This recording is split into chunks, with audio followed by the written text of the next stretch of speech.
Hello, darling. Come in, sit down. Pour yourself something warm. Tonight's whisper isn't a ghost story, but it might haunt you all the same. It's about a name, just one word, really. 3 letters, and how much power one person can try to squeeze out of it when they know full well they haven't earned it.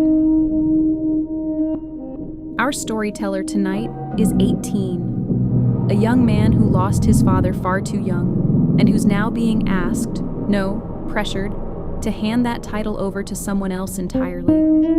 Someone who was never entitled to it in the first place. He came to a corner of the internet where strangers judge your choices without an ounce of mercy and asked a simple question. Was he wrong to say no? Let's get into it. This is his story, in his own words. He tells us he's the youngest of 3 full siblings, a sister 27, a brother 21. Wait, let me get this right. A sister 21 and a brother 27, all from the same 2 parents. His mom and dad split when he was 7. The reason was ugly and simple. His mother was cheating. And about a year after the divorce, she married the very man she'd cheated with. The court gave his mother full custody. His father, the man who raised him for those first 7 years, was reduced to visitation. Our storyteller mentions later, almost in passing, that his father did have a criminal record, an old charge, nothing that touched the children. And he suspects that's part of why the custody arrangement leaned so heavily toward his mother. But he was 7. He didn't get a vote in any of it. The adults made their choices, and he lived inside the wreckage of them. And then, when our storyteller was just 12 years old, his father died. Suddenly. Without warning. He tells us plainly. He still hasn't fully recovered from that loss. Grief like that doesn't leave on a schedule. It moves in and rearranges the furniture of who you are, and it doesn't ask permission before it does. Years later, in 2021, his mother and stepfather had a daughter, a little half-sister he says he loves with his whole heart. No hesitation there, no asterisk on that love. But here's the complication. This little girl never knew his father. Nobody in that house has ever sat her down and explained that her big brother's dad is not the same man as her dad. So when she hears him say her father's first name instead of Dad, she gets confused. Understandably so. She's 5 years old, and nobody has given her the map to this family. And instead of drawing that map for her, his mother and stepfather decided there was an easier fix.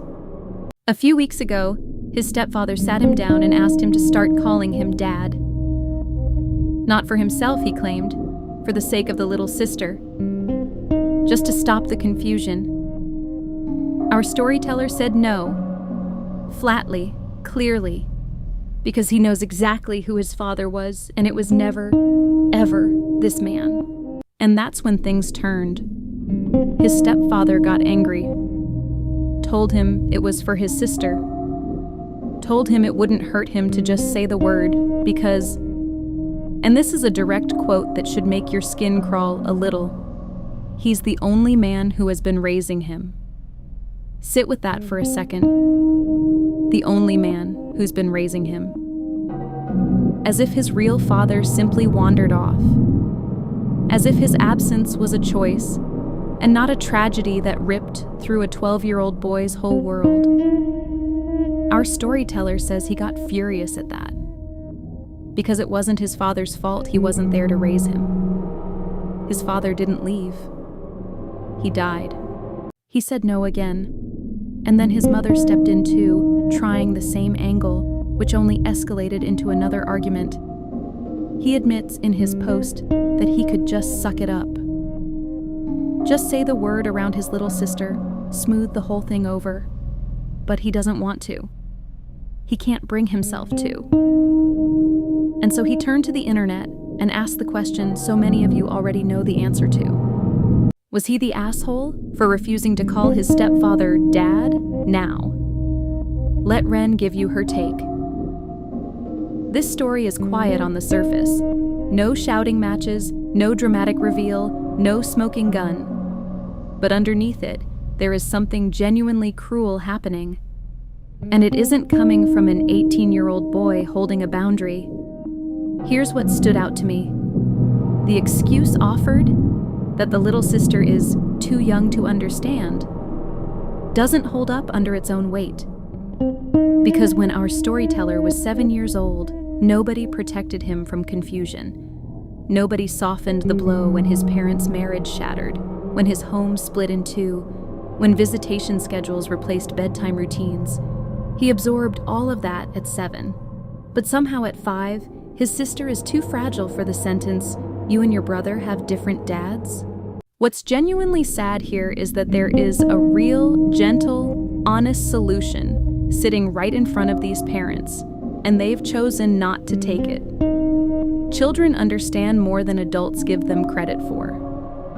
A 5-year-old can absolutely grasp, you and your brother have the same mommy, but different daddies.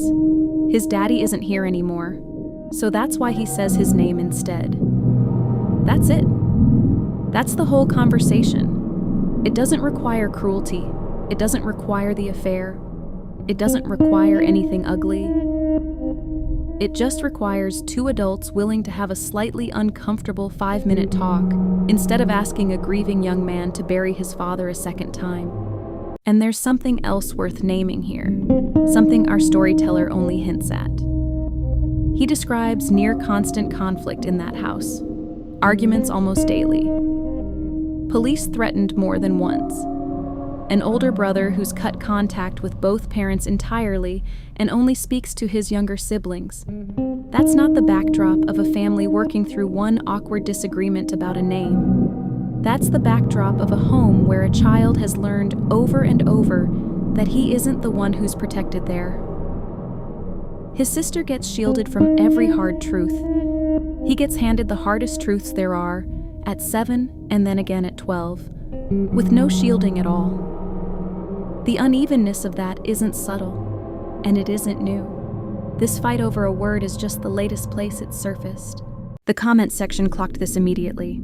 One of the most upvoted replies simply asked how old our storyteller was when he had to understand that his family had splintered. 7. And nobody thought that was too young for him to carry. Reader after reader zeroed in on the same thread, that this was never really about protecting a 5-year-old. It was about a grown man wanting a word he had earned, using a child as the justification. And one comment in particular landed like a quiet gut punch, pointing out that his father didn't choose to stop being present. He died. That's not absence by choice. That's loss. And treating it as something interchangeable, something a stepfather can simply step into by request, is its own kind of erasure.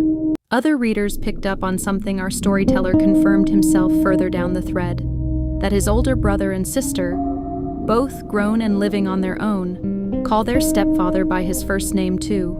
Neither of them was ever pressured the way he's being pressured now, in part because they've simply removed themselves from the house and the conversation entirely. It wasn't just him holding this boundary.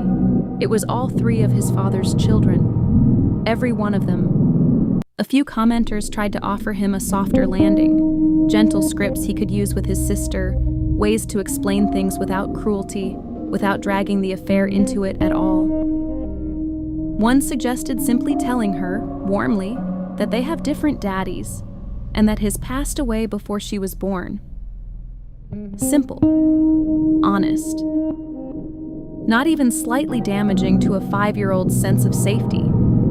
The verdict from the community was about as close to unanimous as these things get. Not the asshole. Not even close.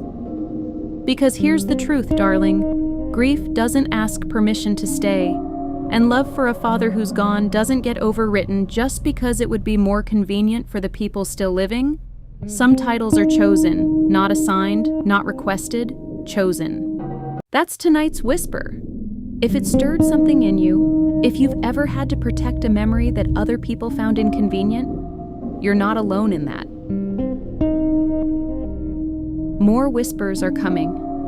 Follow Wren so you never miss one. I'll see you in the shadows.